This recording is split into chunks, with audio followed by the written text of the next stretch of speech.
Bismillah ve elhamdülillah ve salatu ve selamu ala Resulillah amma ba'd. Assalamu alaikum ve rahmetullahi ve berekat. Hazır Yaxşılar Bağçısı namlı kitap huzurunlarda.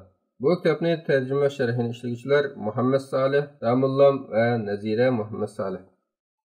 Hadis bizge nima deydi?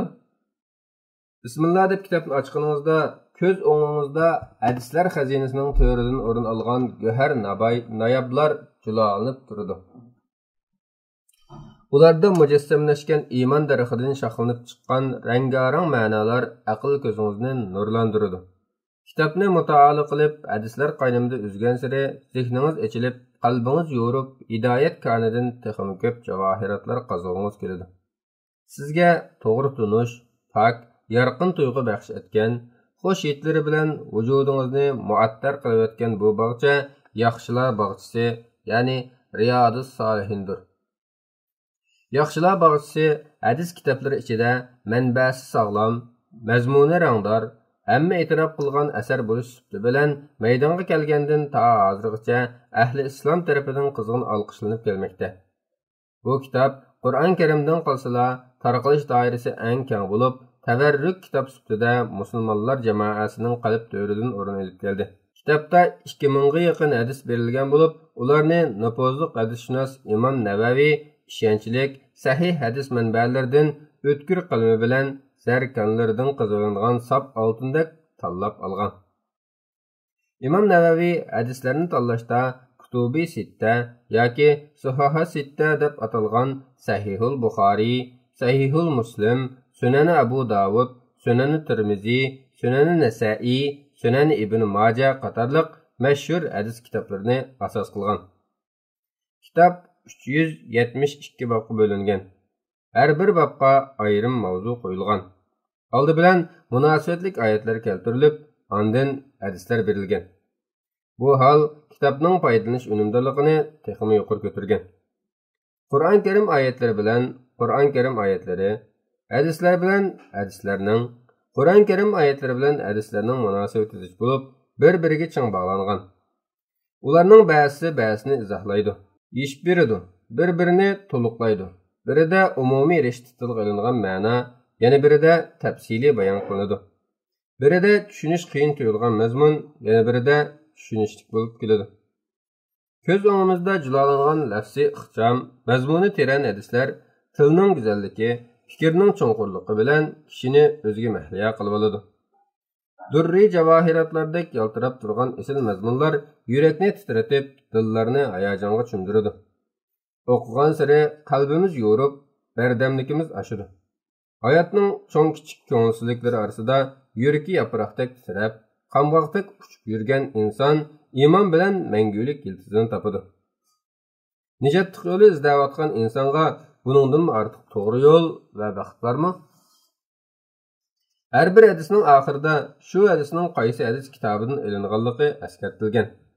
Faqat Uyg'ur kitobxonlarining foydalanish unumdorligini yuqori ko'tarish uchun Rasulullohning so'zlarining matni, arabcha tekstini berdim. Hadislar oxiriga hadisning muhim nuqtalari mavzusi ostida hadislarning sharhi berildi.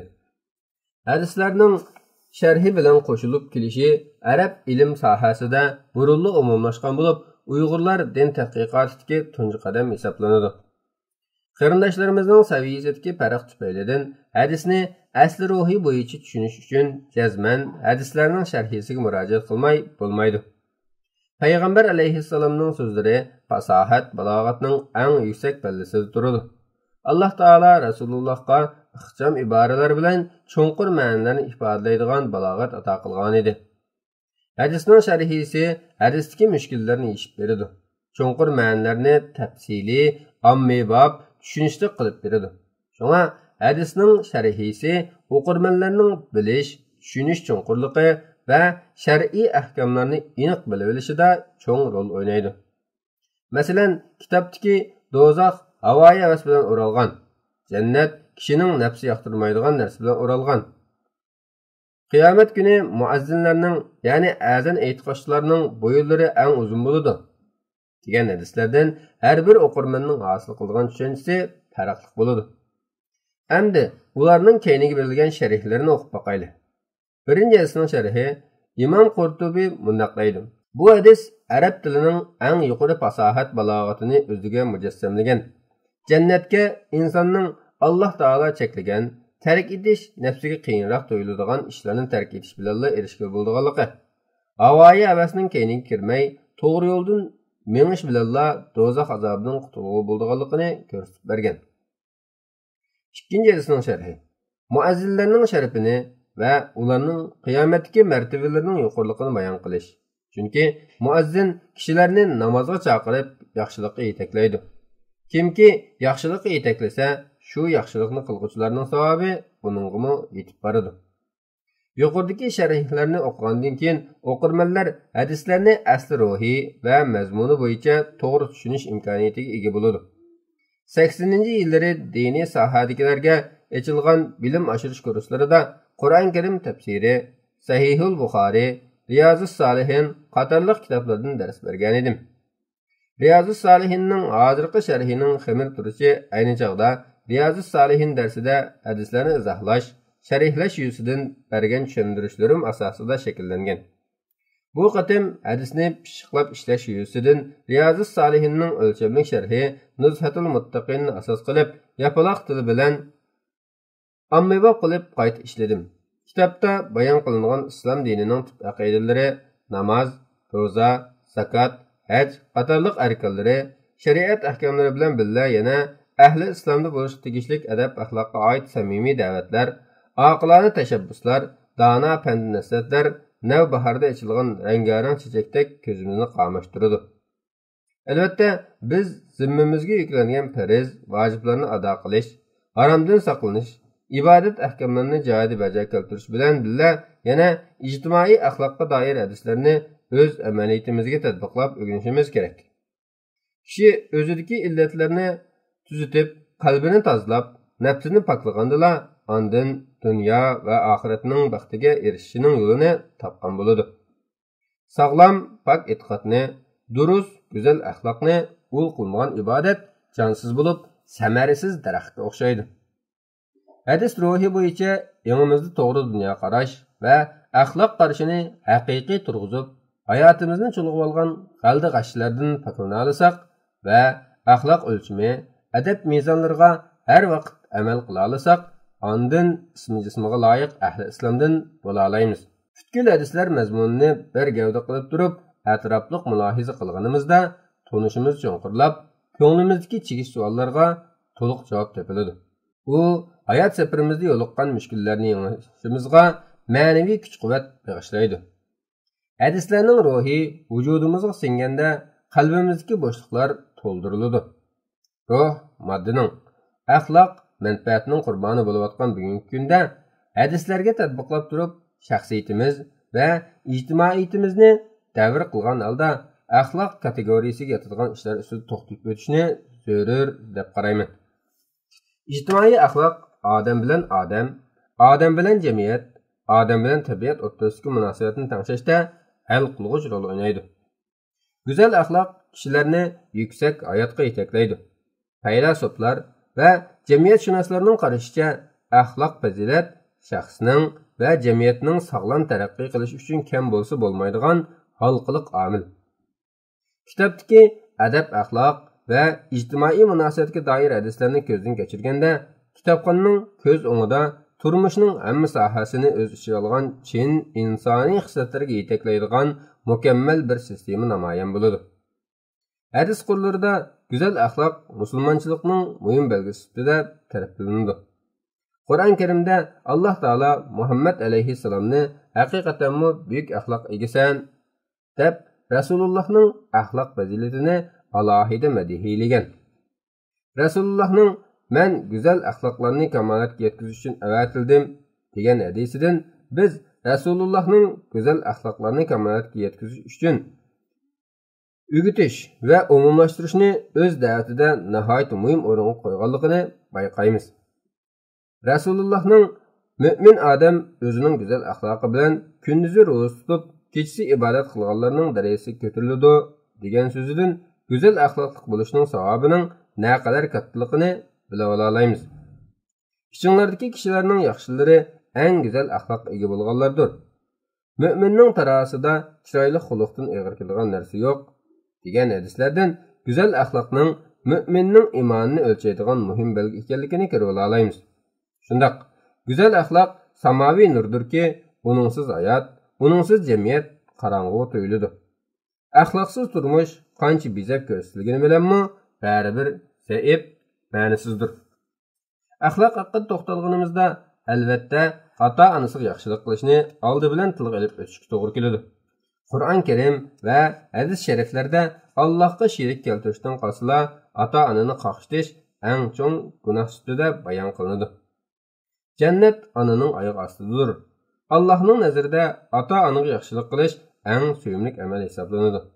Bundan qolsa, ba'zi hadislarda urug' tuqqan, yaqin yo'riqlarga yaxshilik qilish ta'kidlanib, rizqim keng bo'lsin yoki umrim uzun bo'lsin degan odam xish aqliba va yaqinlarga sizlar rahim qilsin deyilsa, yana ba'zi hadislarda urug' tuqqanchilik haqqi yuqori pallik ko'tarilib, sizlar rahimni uzib qo'ygan odam jannatga kirmaydi. G'alliqi bilan ogohlantiriladi.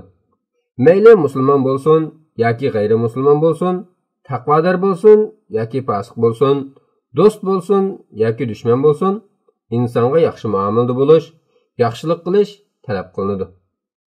Payg'ambar alayhissalom aqam soyasiga ziyon zahmat yetkazishdan o'zini saqlamagan odam kamil mu'min bo'la olmaydi degan so'zni 3 qatim takrorlagan. Hazrati Aisha radhiyallohu anha qo'shnining doirasini bekitib, uyning 4 atrofining har tarafidan 40 oilagacha qo'shni hisoblandi degan.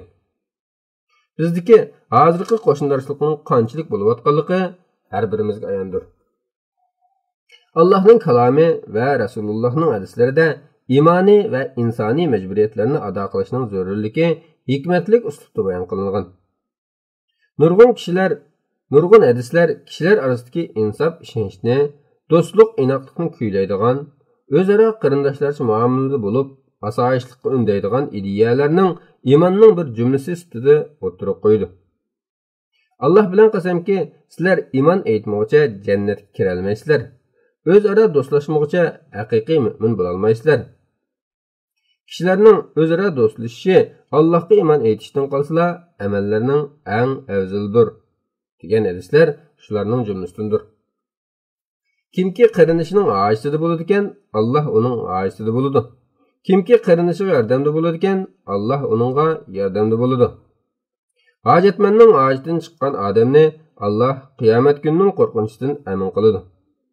Mayli moddiy jihatda bo'lsin yoki ma'naviy jihatda bo'lsin, boshqalarga ojid tushishdan xoli bo'lg'ili bo'lmaydigan kishilik turmushda bu hadislarning ruhini qancha ixlos bilan o'zlashtirsak, islom diniga bo'lgan tushunchamiz shuncha cho'nqur, atrofliq bo'ladi. E'tiqodimiz chingaydi. Shuning bilan hayot yo'lida bosgan qadamlarimiz shuncha mustahkam bo'ladi. Ijtimoiy kayfiyat, go'zal axloqiy safa, sog'lom madaniyat asosida taraqqiyotimizmi shuncha ravon bo'ladi. Islomning dastlabki chog'laridagi sahobalarning hayot musofasiga nazar solsak, ularning vujudida bir-birining o'tida kuyib, suyida oqadigan haqiqiy qarindoshlikning ulgularini ko'ramiz. Mehr-muhabbat, xolislik, hamkorlik ustunlikni egallagan jamiyatda kishilarning g'am qayg'usi va xushalliqi o'rtaq bo'ladi. Makkadan borgan muhojirlar bilan Madinadagi ansariylarning o'zaro qarindoshligi shu qadar cho'nqur ediki, ansariylar muhojirlarni o'zlaridan chorroq ko'radi. Iqtisodiy jihatdan ular sening, mening qilmagan. Ansariylar muhojirlarga uylarini, bog'larini, nimasi bo'lsa shuni tang bo'lib bergan. Do'stlashtirilgan ikki odamning muhojir bilan ansariyning qaysisi o'lsa, ikkinchisi uningga mirosxo'r bo'ladi. Qon qarindoshlari mirosxo'r bo'lmaydi. Ansariylar muhojir qarindoshlari uchun qilgan g'amxo'rliklarini texi qilishga tegishli bo'lgandan oz deb qaraydi. Mana bu islomiy qarindoshlikning yuqori darajasi. Bu yuksak, oliyjanob qarindoshlik mehr-muhabbatni tushuntirishga qalam ojizlik qiladi. Ular muhtoj turuqliq muhojirlarning manfaatini o'zlarining manfaatidan a'lo biladi degan oyat ana shu ansariylar haqida nozil bo'lgan. Sizlardan har qanday bir kishi o'zi yaxshi ko'rgan narsani qarindoshiga yaxshi ko'rgandila, ondan kamil mu'min hisoblanadi degan hadis. Bugungi kunda pul hammaga hukmron deydigan iddiyaning turtkisi ostida yamrab ketayotgan chekidan oshgan shaxsiyatchilik dillarimizni qasovatlashtirib ketyapsa, bizdimi nadimi elning manfaati hammadan a'lo deydigan ideya bo'lsin. Hammali ishda pulni, foydani birinchi o'ringa qo'yish xohishi kallamizni chirmab olgan tursa, xolislik, g'arazsizlik, riyosizlikni qandoqmi izchillashtirg'ili bo'lsin? Payg'ambarimiz sallallohu alayhi vasallam bundoq degan: "Mening ummatim tilla bilan tangini cho'ng bo'lib ketsa, uning qalbidan islomning ayvisi ko'tarilib ketadi." Kishilarning so'rovlarda o'zaro hozir haqda insof yo'q deyishayotganligini doim anglab turamiz. Shaxsiyatchilik va manfaatparastlikning chekidan eshib ketishi bilan aramizdan mehr-muhabbat, insof ko'tarilib ketib bormoqda. Qalbidan diyonat ko'tarilib ketgan odamdan yana nimani kutish mumkin? Yaxshilar bag'risi haqiqatan turlik tuman, rangarang, husni va purqi dilni lol qiladigan hadis gul chechaklarga to'lganki, uningda yana yetim yesir, igichaqsizlarning beshini silash, musofirlarga, meyiblarga yordam berish, ofatga uchraganlarni qutqizish va moddiy, ma'naviy jihatdan hissashlik qilish, boshqalarning aybini yepish qatorliq o'qib, o'zlashtirib, amal qiladigan, kishini ma'naviy kamolatga yetkazadigan hadislar bayon qilingan. Kimki bir amani 40 qadam yo'lab mangsa, uningga jannat tegishlik bo'ladi degan hadisning o'zila oqsoq cho'loq, meyib ojizlarga yaroylik bo'lib, ularni qutqizishning daril itom, daril ijzinlarni ichib, ularni tarbiyalashning naqadar savobli ish ekanligini tushuntirishga yetarlikdir. Güzel axloqi bilan bizning yaxshi ulgimiz bo'lgan payg'ambarimiz sallallohu alayhi vasallam "Men yetimni boqquchi odam bilan jannatda mushundaq yaqin turaman" deb bosh barmoqi bilan ko'rsatkich barmoqining orasini ichib ko'rsatgan. Payg'ambarimiz sallallohu alayhi vasallam yana "Meni oranglardagi ojiz kishilarning ishidan tepinglar, chunki sizlarga shu ojiz kishilarning barkatidan rizq beriladi" degan.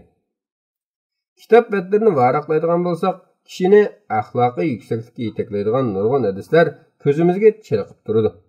Ammo realligimizga qaraydigan bo'lsak, shu isil targ'ibotlarning e'tiborsiz qilayotganligidan to'liq afsuslanamiz. Meyiblikni pul to'lashga dastak qilib yoki egillarining pul tepish vositasi bo'lib tilamchilik qilayotgan ojiz majruhlarning qahraton qish, pishg'irim issiqlarda to'p-tumonga melangan holati yuragimizni etishtiradi. Qur'on Karimdagi yetimni xorlama degan amr Rabboniyga ovoz qo'shib, ularning beshini qanchalik siyliy oldik? Payg'ambarimiz sallallohu alayhi vasallamning sunnatidan qancha yiroqlashgan sari hammada chekinishga yuz tutyapmiz. Nihoyat aql ko'zi bilan idrok qiluvchilar uchun chaqnab turgan tong nuridek ro'shan tuyuladigan hadis ma'nolarini zalolat tumanlari ichida tangirqab yurganlar anqira olmay qoladi-da, dunyo va oxiratlik vaqtdan quruq qoladi. Qur'on Karim oyatlari va hadislarda xayr ihson qilishning, yaxshilik yo'llariga pul-mol sarf qilishning fazilati so'zlanadi. Sadiqa nomi ostida elib beriladigan bu xosiyatli ishni hamma odam qilishga rag'batlantiriladi. Sadiq so'zining ma'nosi nihoyat keng bo'lib, xayr-saxovat ishlarining hammasini o'z ichiga oladi. Gerçi bugungi kunda sadiqa kishilar tarafidan mayli oz bo'lsin, mayli ko'p bo'lsin, namoratlarga iqtisodiy yordam berish deb tushunilayotgan bo'lsa-mu, hadislarda yaxshi ish va yaxshi so'zlarning hammasi sadiqa doirasiga kirgizilgan. Payg'ambar alayhissalom har bir musulmonning halol kasb bilan shug'ullanish orqali o'ziga foyda yetkazishini, sadiqani qilishini, bundoq qilolmasa, yaxshi ishlarni qilib, yomon ishlarning qo'li yig'ishini, buning o'zi uning uchun sadiq o'rnida bo'lganligini aytgan. Payg'ambar alayhissalomning bu so'zida mu'minning qo'lidan kelishicha kishilarga foydali ishlarni qilishi, boshqalarga ziyon zahmat yetkazmaslik kerakligi ta'kidlangan. Yana ba'zi hadislarda kishilarning orasini tuzab, ularni aflashtirishmi sadiqa hisoblanadi deyilgan. Yana ba'zi hadislarda o'zining xotin, bola chaqalari uchun qilgan oila rasxitimi, hatto kishilarga qilgan biror ish, yaxshi so'zningmi sadiqa hisoblanganligi so'zlangan. Bu hadislardan biz hunar sanoat bo'lsin, tarixchilik bo'lsin, tijorat bo'lsin, her odamning biror kasb bilan ish harakat bilan shug'ullanishiga rag'batlantirilganligini, ajridan kelgan kirim bilan avval o'zini ta'minlab, oshqon qismini yo'qsullarning holidan xabar olishga ishlatish ta'kidlanganligini ko'rib olamiz. Sadiq ihson oz bo'lsin, uning roliga sal qarashga bo'lmaydiganligi obrazliq ravishda bundaq ifodalangan. Kimki halol kasb bilan topgan melidan xo'rma-chog'liq narsa bo'lsa sadiq qilsa, Allah faqat halol molni qabul qiladi. Allah uni o'ng qo'li bilan qabul qiladi. Ondan u xo'rma-chog'liq narsani xuddi sizlarning biringlar o'zining taychiqini obdan biqib o'stirgandek o'stirib, sadiq qilg'ish uchun uning savobini tog'dek so'raytib beradi. Hadislarda mayli boy bo'lsin, mayli namrat bo'lsin, musulmon kishining jamiyat uchun bir foydali element bo'lishi kerakligi, imkoniyatning yetishicha avomga foyda yetkazishi, boylarning keng qulluq bilan ko'plab xayr-saxovat qilishi, kambag'allarning buningdan mustasno bo'lmasligi qayd qilingan. Payg'ambar sallallohu alayhi va sallam so'zi va harakati orqali musulmonlarga ziyon zahmat yetkazmagan odamni eng ortiq hisoblagan. Kimki o'zi nima yesa xizmatchisi yoki qo'liga shuni yegizsin. O'zi nima kiysa uningga shuni kiygizsin. Ularni kuchi yetmaydigan ishlarga salmanglar. Agar shunday ishlarga silib qolsanglar, ularga yordamda bo'linglar degan. Kimki biror musulmonga aziyat yetkazsa, menga aziyat yetkazgan bo'ladi. Nahaq ravishda bir musulmonning obro'yini to'kish haqiqatan eng cho'ng gunohdir. Yuqoridagi hadislarda mu'minga aziyat yetkazish qattiq ayiblanadi. Rasululloh sallallohu alayhi va sallam iffetlik, pak musulmon ayollarga bo'xton chaplashni 7 xil halokatli gunoh qatorida sanagan. Halbuki aramizda ayollarga, hatto o'zining ayoli bo'lgan taqdirdami qora chaplash tusini olgan sat tillar bilan haqoratlaydigan ahvollar oz emas. Bir muncha hadislarda inoqlik, hamkorlik, mehribonlik ruhi ta'kidlanadi. Uningga zid keladigan tafriqchilik, hasadxo'rlik, ko'ralmaslik, ikkiyuzlimchilik, chiqimchilik, g'ayvat shikoyat qatorliq illatlarga la'nat o'qiladi. Payg'ambar sallallohu alayhi va sallamning gumonxo'rlikdan saqlaninglar, kishilarning aybini ko'lamanglar, tinglab yurmanglar, o'zaro dushmanlashmanglar, o'zaro qarindoshlarcha bo'linglar. Kimki bir qarindoshining g'aybati qilingan yerda uning obro'yini saqlab qolsa, Allah uni qiyomat kuni do'zaxdan saqlab qoladi. Sahabalarimdan hech bir odam menga birov ustidan suxanchilik qilmasin. Suxanchi odam jannatga kirmaydi. Kishilarning aybini aytish bilan emas, balki o'z aybini tuzash bilan bo'lgan odam cho'ng savobga erishadi. 200 odam qiyomat kuni Allohning dargohida odamlarning eng yomoni bo'lib qoladi. Hasaddan saqlaninglar. Hasad qilish yaxshiliklarni xuddi o'tunni yegandek yeydi. Qatorliq dana so'zlarini mulohiza qilganimizda inoqlikning huzur baxsh ko'rinishlari ko'z oldimizga keladi. O'zaro qizg'in, samimiy, xolis hissiyatda bo'lish dillarni suyundirdi. Chiqimchilik, g'ayvatxo'rlik, hasadxo'rliklar musulmonchilik bilan saoda kelisholmaydi. Qayerda bo'lmasin, beshiga kun tushganlarga haqiqiy istashlik qilinsa, muhtojlarga hojat ravo bo'lgudek yordam qilgan saxovatli qo'llar sunilsa, aramizda tabiiy holda berguchini riyo kibrdan xoli qiladigan, olg'uchini xo'rliq izodan xalos qiladigan sog'lom ijtimoiy kafolat tuzumi shakllangan bo'ladi. Kishilik munosabatda turli ko'ngilsizliklar, uqishmasliklar bo'lib turadi. Kishi har qachon aziyat, azor kulfatlarga uchrab turadi. Bundaq chog'larda musulmon odam payg'ambarimizning musulmonga kelgan har qanday ko'ngilsizlikni Allah uning gunohiga kafarat qiladi. Hatto uning putiga bir tikan kirib ketsa-mu, u gunohiga kafarat bo'ladi. Allah kimga biror yaxshilikni iroda qilsa, uni o'ngsizlikka duchor qiladi. Hech kishiga sabridan afzal va cho'ng sovg'at berilgani yo'q degan so'zlarga amal qilsa, uningga umidvorlik va aql amroh bo'lib, qiyin o'tgandan g'ayrat farosat bilan o'tib oladi. Shundaqla qorni ko'ksini keng tutganligi, chidamchanligi uchun dunyo va oxiratda yaxshiliklarga erishadi. Boshqalarga qo'pol, so'g'uq muomala qiladigan, arzimas ishlar ustida xafa bo'lishib, qizirishib, chapan selishadigan, yoki siqishadigan qilmishlar bizga doim uchrab turadi. Halbuki Payg'ambar sallallohu alayhi vasallam urushqanda ig'iz buzishni munofiqlikning alomatlaridan sanagan. Payg'ambar alayhissalom o'zining mulohimlik, apuchanlik, mehribonlik, sabrchanlik, chidamchanlik, o'ch elish qodir turib kechirim qilish qatorliq xislatlari bilan o'z ummatiga nihoyat esil ulgu yaratgan.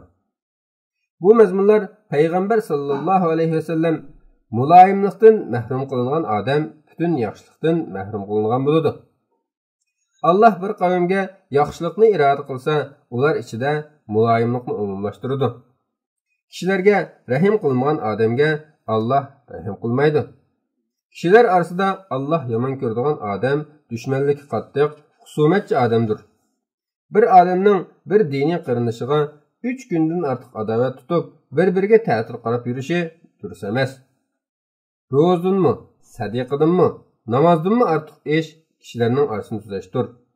Oraning buzilishi dillarni xotirjamsizlantiradi. Kishilarning orasini tuzash uchun yolg'on so'zlash gunoh hisoblanmaydi. Qatorliq hadislarida o'zining cho'nqur ifodasini topgan. Kishilarni asrashda, ularga osonlik tug'dirib berishda Rasululloh sallallohu alayhi vasallam namunalik rol o'ynagan. U namozda turib, bolasining yig'ilganligini anglasam, onasini bearam qilib qo'ymay, deb namozni qisqartib o'qiyman degan.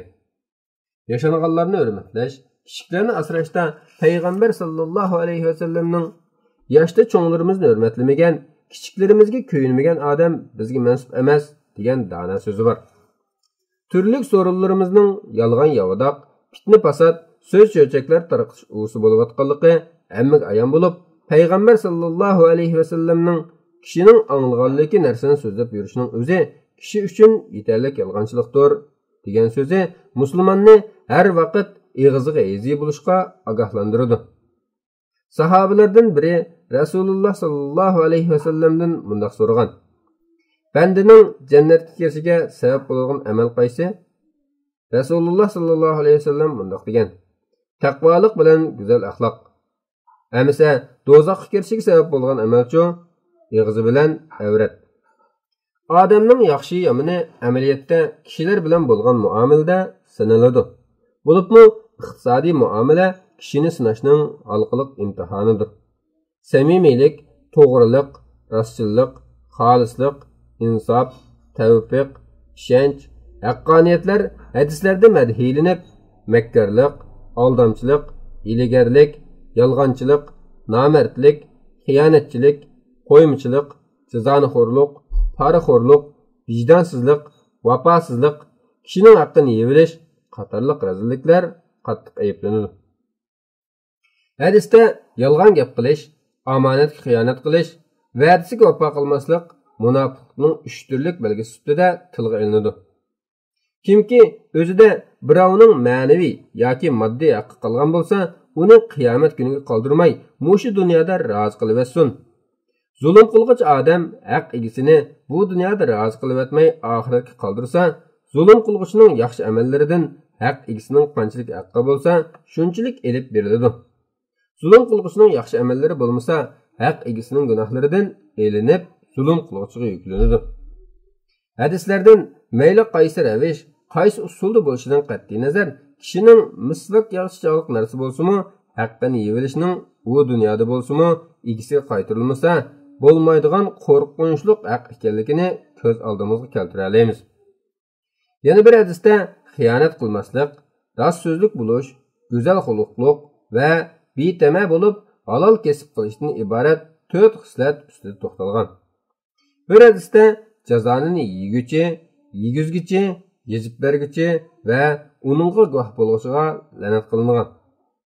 Yana bir hadisda ishlamchining haqqini bermaslik uchun gunohga yetadi deyilsa, boshqa bir hadisda yollab ishlatilgan odamning badanidan chiqqan ter qurib bo'lguncha uning haqqini berib bo'lishining lozimligi ta'kidlanadi.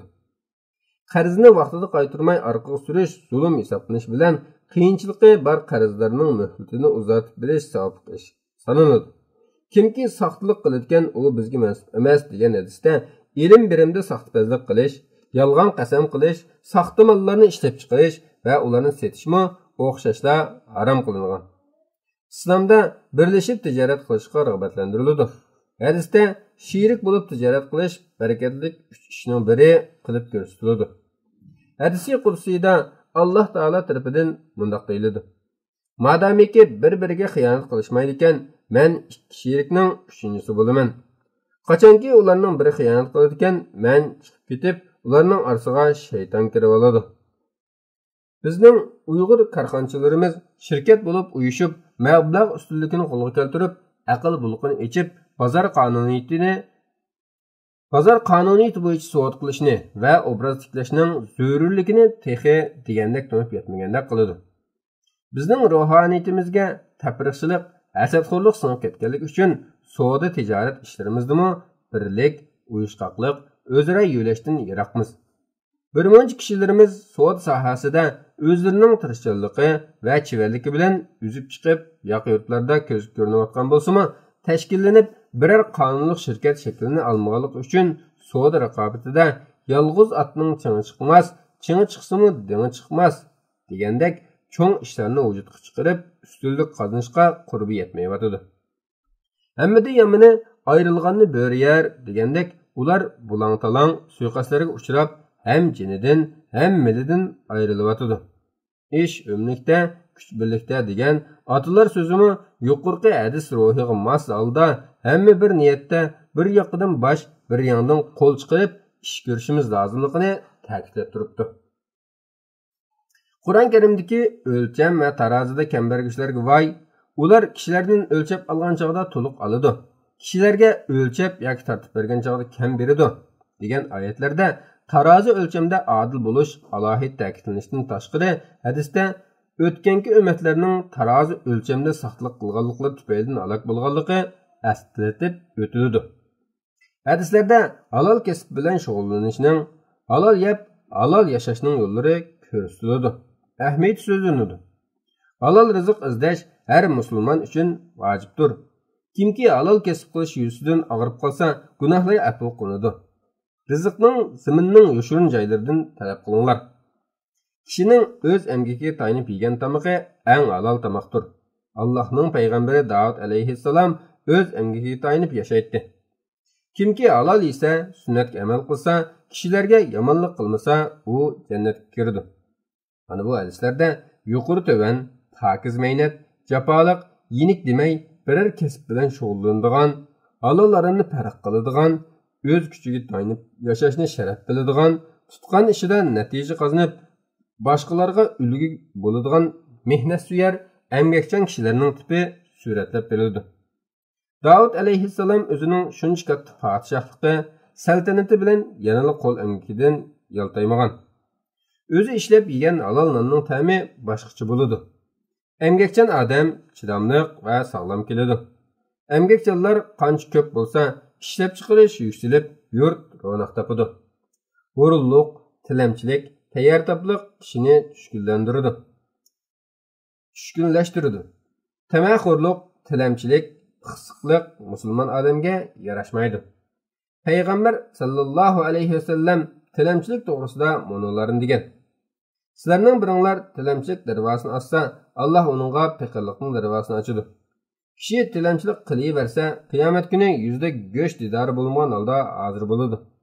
Kimki menga kishilardan bir narsa tilamaslikka kepillik qiladi ekan, uning jannati bo'lishga kepillik qilaman." Ko'chalarda do'qmush-do'qmushda tilamchilik ko'zimizga chiliqib turadi.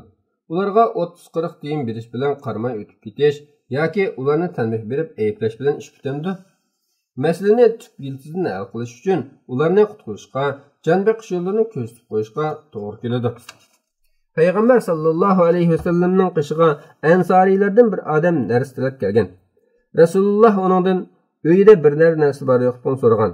Ansariy uyida faqat yermini ostiga silib, yermini ustiga yepindigan bir yepinchisi va birdan suv yog'och tovuqi borligini aytgan. Rasululloh u ikkisini oldirib kelib, u narsalarni kimning setib olganligini aytganda, bir tengiga xaridor chiqqan. Payg'ambar alayhissalom 2-3 qatim kimning ishib olganligini so'raganda, biraylan 2 tengi berib ularni setib olgan. Payg'ambar alayhissalom pulni ansariyga berib, bu pulning yarmiga oilandagilarga yemaklik olib bergan. Yarmiga bir pal setib olib, mening yanıma kelgan degan.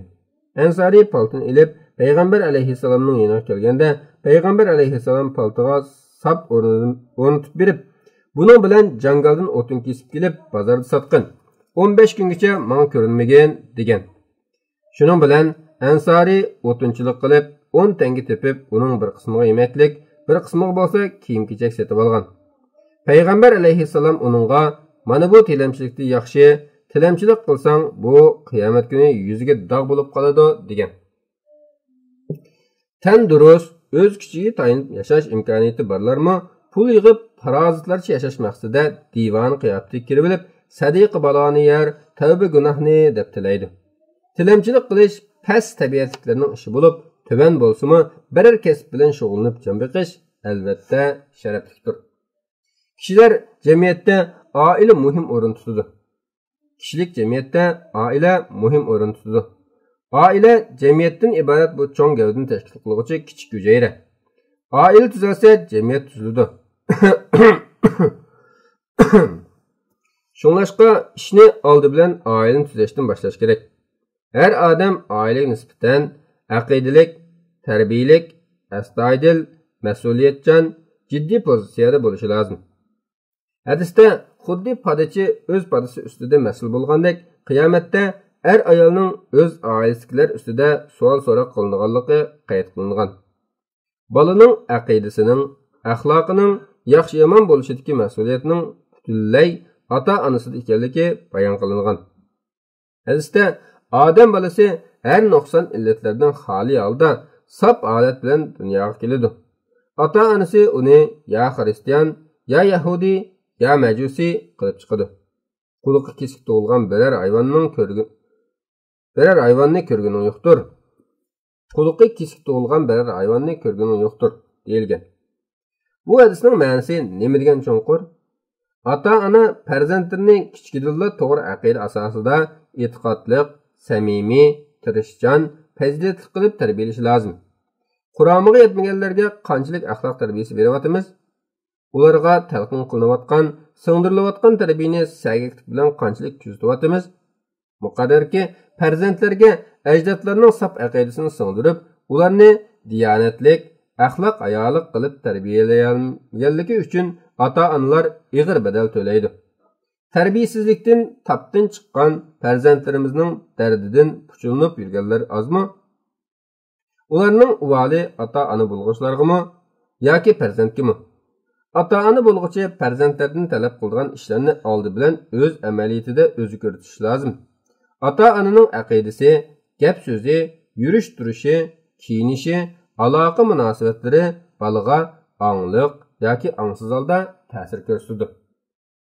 Ota-ona qandoq bo'lsa, farzandlarining shundoq bo'lishini tushuntirishda "Ola inakning bolasi chala quyruq" degan tamsil nihoyat joyida aytilgan. Bizning ko'z oldimizdagi reallik ta'lim tarbiya ishlarida oila tarbiyasini yadrolik o'rin qo'yishimizning zarurligini taqozo qilmoqda. Lekin o'zining bardamlik rohati uchun oilani buzib, bag'rini yerib chiqqan bolalarining baxtini qurbon qilayotgan ota-onalarda mas'uliyat tuyg'usi, iymoniy burch nima ish qilsin? Oila go'zal axloqi er-xotinning inoq o'tish asosida texmi mukammallashadi. Ijtimoiyatda eng kichik hujayra bo'lgan oilaning sog'lomligi va inoqligi jamiyatdan iborat bu cho'ng gavdaning birligini ilgari surib, hayotiy kuchini oshiradi. Er-ayolning bir-biriga bo'lgan sadoqati, o'zini emas qarshi tarafni birinchi o'rin qo'yib, oila muhabbatini tarvish qilishi, ikkala tarafning iqtisodchilik bilan ish ko'rishi asosida oila gullanadi. Oilaga barakat yog'adi. Er-xotinning inoq o'tish uchun yolg'iz hissiyat birligi kifoya qilmaydi. E'tiqod birligi, maslak birligi asosida qurilgan oilaning uli mustahkam, tarbiyalagan farzandlari safoliq bo'ladi. Hadislarda ayollarning haqqiga rioya qilish, ularga har tarafdan e'tibor berish alohida ta'kidlanadi. Payg'ambar sallallohu alayhi va sallam sizlarning yaxshilaringlar ayollarga yaxshi muomala qiladiganlardir. Aranglardagi yaxshi odam ayoliga yaxshi muomala bo'ladigan odamdir. Ayoliga hammadan yaxshi muomala qiladigan odam men bo'laman degan. Er-ayol jidallashib o'tgan turmushda oilaviy baxtdan so'z echish mumkin emas. Bundaq oilada na yaxshi farzand, na yaxshi oila muhiti yetildirish basi müşküldür. Yana Peygamber aleyhisselam ayollar haqqında aytgan, dünya faydalanadigan joydir. Dunyodagi faydalanadigan narsalarning eng yaxshisi yaxshi ayoldir. Ey Allah, shubhisizki men yetim bilan ayoldan iborat ikki ojizning haqqiga rioya qilmagan odamni gunohkor hisoblayman. Albatta, bu yerda deyilgan haq ma'naviy haqni o'z ichiga oladi. Qadarliq hikmatli so'zlarmi bor. Alloh taolo sura Nisoda ular bilan chiroyliqcha tirikchilik qilinglar. Agar ularni yoqtirmasanglar, savr qilinglar. Chunki sizlar yoqtirmaydigan bir ishda Alloh ko'p xayriyatlarni paydo qilishi mumkin degan. Afsus, ayolini kamsitgan yo'lsizliklarni, zo'rliq zumbuliqlarni, qilding qing'ir kessa ayolini gap yondirding deb til ahonat ko'mishlarni, kishilarni oldida satlash orqali o'zining erligini namoyon qilishlarini, arzimas ishlar uchun og'zimdan gap chiqib ketibdi deb fatvo izlab yurt kezishlarni, ishikmi-ishik do'qirib yurishlarni ko'z oldimizga keltirganimizda hadis ruhidan to'lim yiroqlab ketganligimizni his qilamiz. Iymonliq, insofliq, fazilatlik, mas'uliyatchan ota-ona qo'lida tarbiyalangan bolalar e'tiqodliq, hayoliq, tirishchan, axloqliq, fazilatli bo'lib o'sadi. Ijtimoiy realligimizga qaraydigan bo'lsak, yosh o'smirlar orasida axloq jihatdan buzilayotganlarning ko'pligi kishini cho'chitadi. Payg'ambarimiz hayo qilmasang xohlaganingni qil degan. Kechilik bazmaxona, qavoqxona, diskoxona, mehmonxona, yana allaqanday xonalarda tushkunlik patqiga petib ketayotganlarni, zahar chekish, qimor o'ynash, fohishvozliklar bilan jamiyat havosini bulg'ayotganlarni, kunda degidek ko'zimizga chiliqib, qulqimizga og'inib turgan nomussizliklarni his qilganimizda na'uzubillah demay turolmaymiz. Zamoni avvaldan tortib ruhimizga singib ketgan adab, insof, diyonat, numus deganlarni bir yo'lila do't tikib, oqibatda hammadan ayrilib gangsa-jisa bo'lish oldida turyapmiz. Sharmi hayo hadislarda iymonning bir shaxsisi deyilib, nihoyat gavlik o'rin qo'yilgan. Yana kimki odamlardan uyalmasa, Allohdan uyalmaydi degan hadismi bor. Yuqorqidek numus tuyg'usini yo'qotib, gunohlar qaynamiga cho'kib ketganlardan sharm hayoni kutish mumkinmi? Kishilarning dilidan insof, tavfiq ko'tarilib, havoyi havasga berilib ketishi axloq fazilatining xaroblashganligining, zavolliqqa yuz tutganligining alomati. Hayoni unutgan azg'unlarning qalbini qavatlab kir bosgan bo'ladi. Uni irg'dashga aslab kuch ketadi.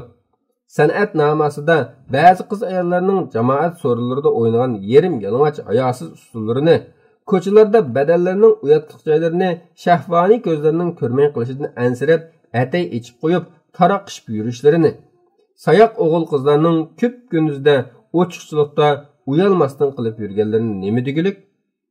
Payg'ambarimiz sallallohu alayhi vasallamning hayo imonning jumlasidandir.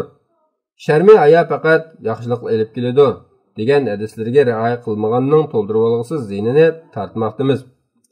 Iymoniy buhron, axloqiy kriz tufayli aramizda yamrab ketayotgan zaharlarning oldini olishda mag'lubiyatchilardan bo'lib qolyapmiz. Nurg'un yoshlarimizning ezib gumrohlik qorong'uliqlarda gangirab yo'l topolmay timsiqlab yurishi kishini echindiradi. Ijtimoiy to'g'ri kayfiyat tiklashda oldi bilan axloqsizlik, razilliklarni cheklashga foydali umumiy jamoat fikri azalashga kirish lozim. Nachar ish, nachar hodisalarga, noto'g'ri kayfiyatlarga qarata har doim tanqidiy muomalada bo'lish kerak. İslamiyatda kishilarning yaxshi ish qilishini tashabbus qilib, ularni yomon ishlardan to'sish ahli islomning qilishga tegishli majburiyat sanaladi. Bu amr ma'ruf deyiladi. Ular Allohga va oxirat kuniga ishonadi. Yaxshi ishlarga buyuradi, yomon ishlardan to'sadi. Xayrli ishlarni qilishga oldiraydi. Ana shular yaxshilardandir. Qur'on Karim sura Ali Imron 114-oyat. Sizlardan kimki biror yomon ishni ko'rsa, uni harakat orqali to'ssin. Bunda qilish qodir bo'lmasa, so'z orqali to'ssin. Buningga qodir bo'lmasa, uningga dilidan norozi bo'lsin. Bu iymonning eng to'van darajasidir. Hadislar ruhi bo'yicha aytganda amr ma'ruf to'lim savobli ish. Biror yaxshi ishni qilishga undigan odamga shu yaxshi ish qiluvchiga qanday savob berilgan bo'lsa, uningga shunday savob beriladi. Allohning irodasi bilan biror odamning hidoyat tepishiga sababchi bo'lsang, sening uchun buningdan ortiq savob bo'lmaydi. Shunga aramizda yaxshi ishlarga madad berib, yomon ishlarga la'nat yog'diradigan to'g'ri kayfiyat shakllantirishga tirishimiz lozim. Ko'z oldimizda yuz berayotgan yomon ishlarga, yomon harakatlarga, axloqsizliklarga qarshi inkos qaytarmay, quloqni yopirib olib, ko'rsakni ko'rmas silib yurishimiz, shundoq ishlarning adab ketishiga yo'l qo'yganlik bo'lib qolmay, yana amri rabbani, Allohning amridan bosh tortganlik bo'ladi.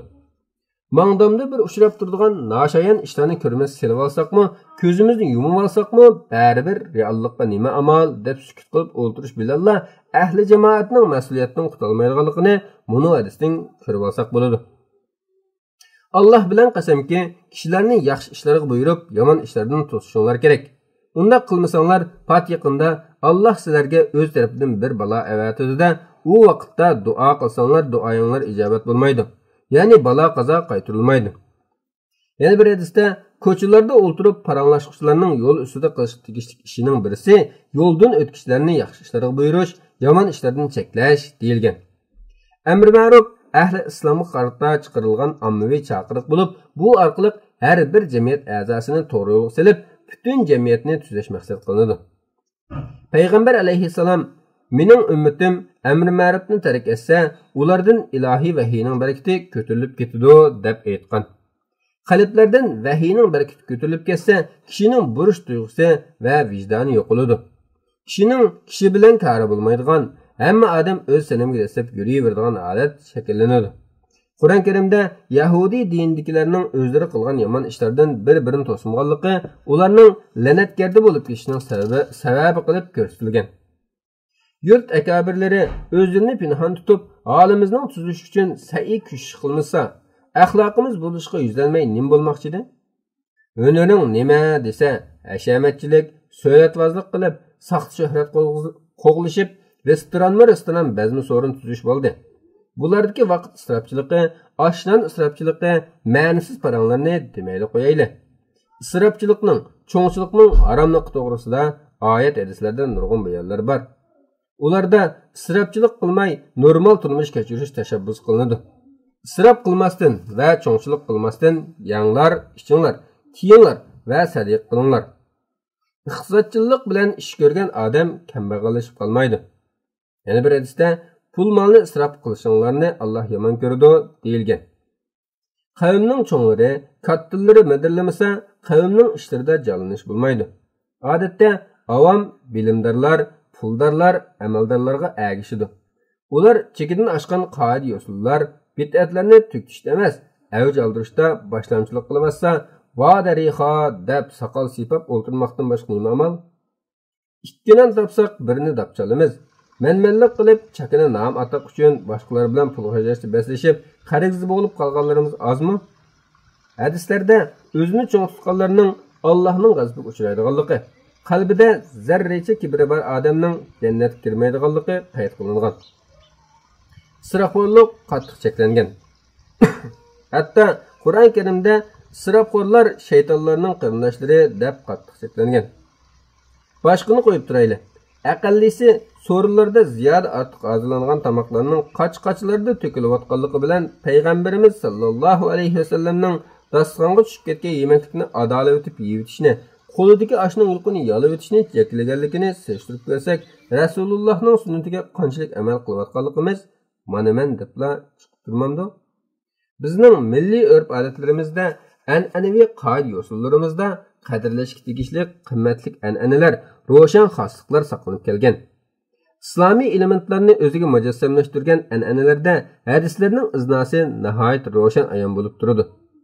İmani susluq axloqiy jihatdagi yotilish tufayli sirtning ba'zi nachar ta'sirlar orasida o'zlashib, ijtimoiy axloqimizni chiritib, zavallıqqa yüzünüşünün keng yo'lini açıp vermekte. Asli iman bilan yo'g'rilib, chin e'tiqod bilan parvish qilinib, mavjudiyatimizga, tabiiyatimizga, intayin masalda turmushimizning bulung puchqoqlarigacha, vujudimizning cho'nqurliqlarigacha singib ketgan yarashimliq isil an'analarimizni cho'rib o'tib, yot ellardan import qilinib bizga sunilgan baddam, teshpalpal, ichi g'alg'al to'milarga esilishimiz, amroqlik qilishimiz o't turmay po'xta turgandek ish emasmi?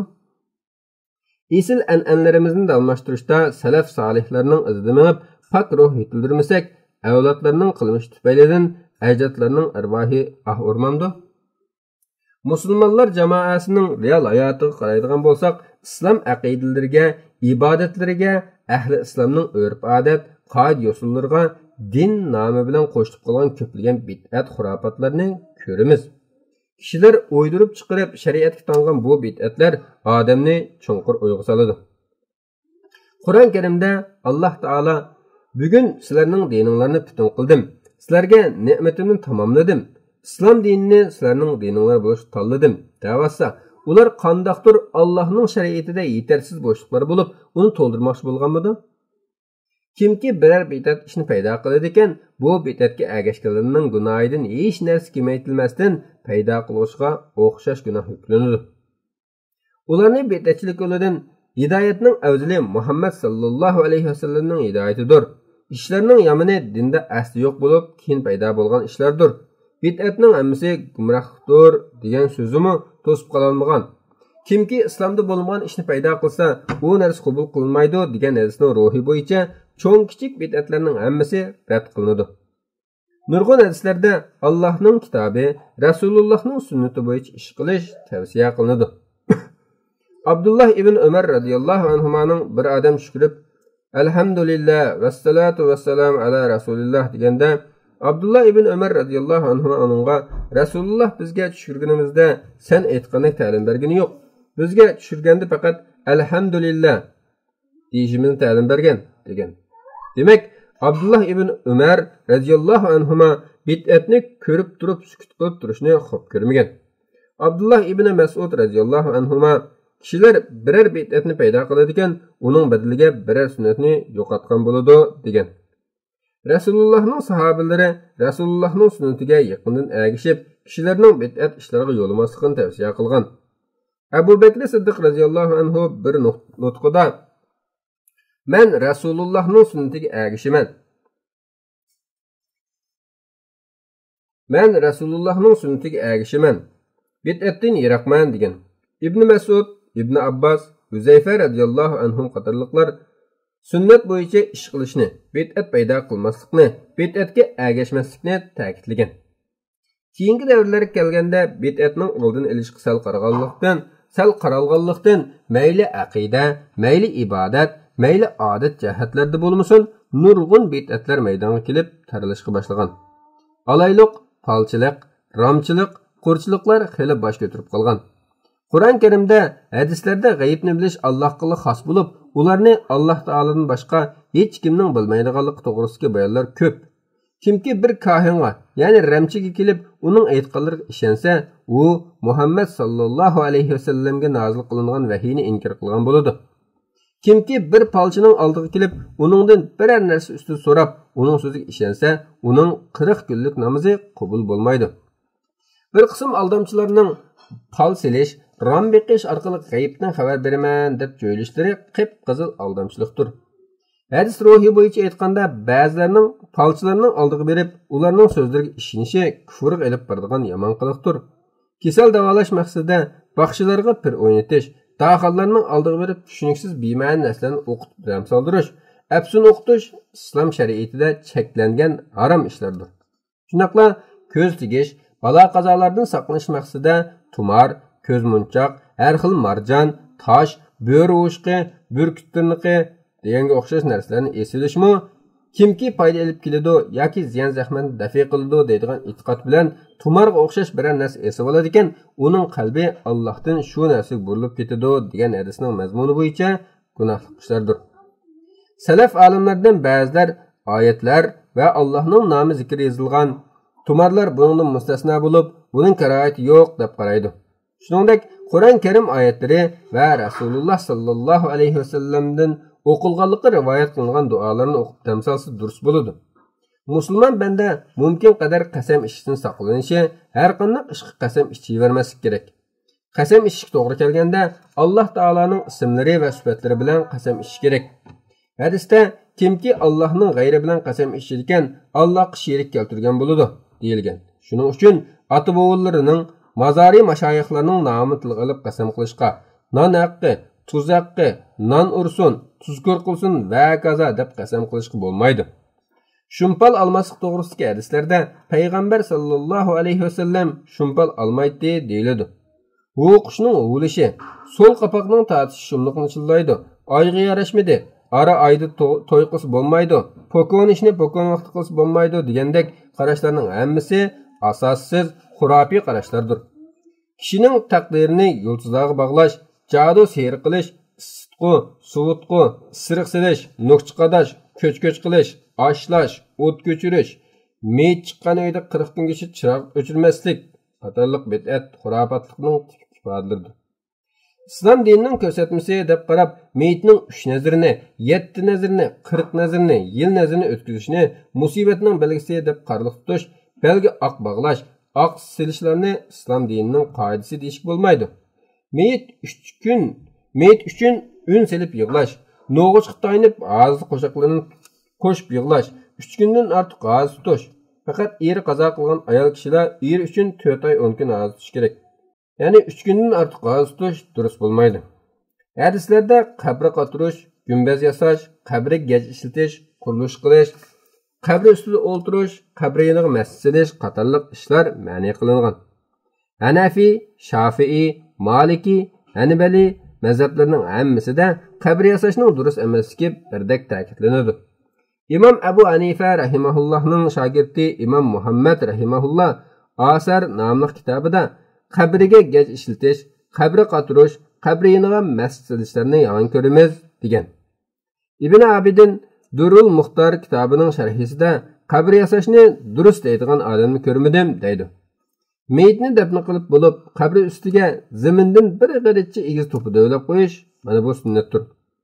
Bu dunyo bilan xo'shishib qarang'u go'rda yotganlarni ko'z oldimizga keltirib eslaydigan joyi ibrat bo'lgan qabristonlik obrazini xunuklaştiradigan yasidaq qabrlar aqida namratligining iznasi. Sunnatdan yiroqlab bid'atga berilib ketganligimizning shohidi ustida ko'z oldimizda cho'qchiyib turmoqda. Payg'ambar alayhissalomning Yahudi nasoralarning diniy qoida usullarini do'rimaslik, ularga taqlid qilmaslik haqidagi hadislarining ruhi bo'yicha aytganda, g'ayri dinliklarning qabr beshiga meyitning suratini tiklab qo'yishi, oxiratni eslatib, ibrat ishqidagi bo'lgan qabristonlikni gulgiyoh qilib purkab, bog'chi tusib kirgizish islom shariatiga yot, yomon odatlardir. Boshqalari oz kelgandek behuda hashamatchilik, suratbozliklarimizni qabristonlik ko'chirib berib, dayday salavatimiz. Misrlik olim Baquri İslam dini tiriklar arasida barobarlikni tashabbus qilgan din tursa, o'liklar arasida ayrimchilik qilish qanday qarab tursin degan. Isrofchilik harom tursa, nurg'un iqtisodni sarf qilib, meyit uchun qilch foydasi yo'q bid'at ish, qabr yasashga buncha ahamiyat bergandan ko'ra, shu pulni meyit ro'yiga atab, sadiqa, xayr ihson ishlarga ishlatsak, meyit uchun savob bo'ladi emasmi? Ahli islomning qalbi hadis ro'yi bilan sug'urilib, ularning sharikati sunnat mezoni bilan o'lchinib, qiyinlashtirilganda bid'atlarga barham berilib, sunnatning ravojiga yo'l ochilgan bo'ladi. Hurmatli kitobxon, yuqorida fiqr hadis gulshinni sayr qilib, muattar g'unchalarni uzishga tamshaldimki, sizlarga sunug'anim faqat bir g'uncha. Hadis mazmun doirasining kengligida misol dengizdirki, bu faqat shu dengizdan bir tomchi. Hadis hikmatlariga cho'nqodoq cho'kmoqchi bo'lsangiz, yaxshilar bahsini mutolaa qilib ko'ring. Sizga tavfiq, hidoyat yor bo'lgan.